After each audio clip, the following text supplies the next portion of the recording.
Our seminar provides easy-to-understand information about the EB-5 process and explains how real projects are both structured and marketed to investors. Hi everyone, thank you for coming out early this Saturday morning. Today we're going to try and be as open and as transparent about the EB-5 program and provide a foundation for how the program functions in real life and also how that kind of real life applies to actual projects in the marketplace today, looking at it from both an immigration and a financial risk perspective.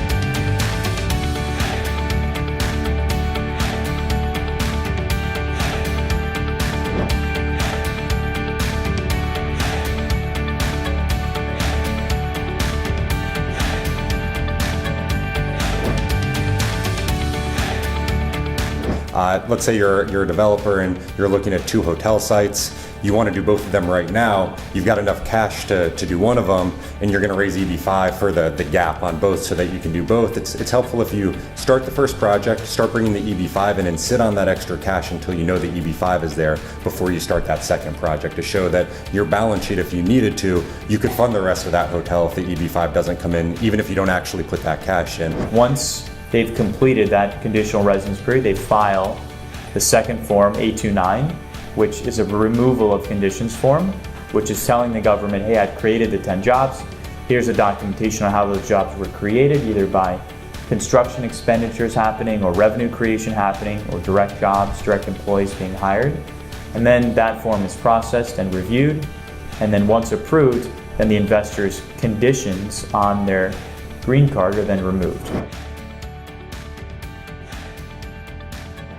That's paid by the issuer. So the fund itself that's making the loan, in the slide earlier, the upstream borrower, right, is the one borrowing the money, and the upstream borrower pays the interest payment to the EB-5 fund.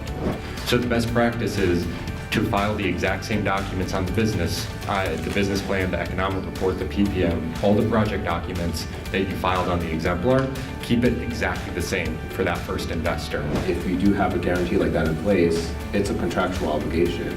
You need to be an entity that is capitalized enough to actually make good on that guarantee for it to have any real effect, right? So they'll need to understand, okay, who's providing the guarantee and are they actually going to be able to give it? So working with EB-5 affiliates has been amazing because the synergy is incredible, very accessible for a company that does so much and does so much all over the country, that an attorney like me can have direct access to the managing partner and immediate replies, and always very smart. I will tell you that one of the other main reasons why we went with the company was that you're dealing with some very, very intelligent people. We talked to numerous attorneys, developers, all kinds of specialists in the field, but we came to the conclusion that Sam and his team were a one-stop shop, that they could provide all the services we need and coordinate them so we didn't have to try to coordinate between different providers.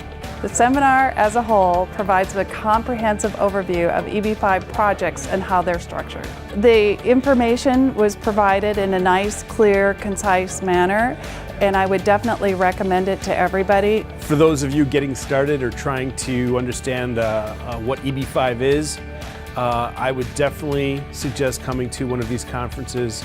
It's more or less kind of the ABCs and 1, 2, 3s of EB-5 and what's going on in the industry. So we really appreciate if you took 5 minutes and just jot down a few offhand thoughts.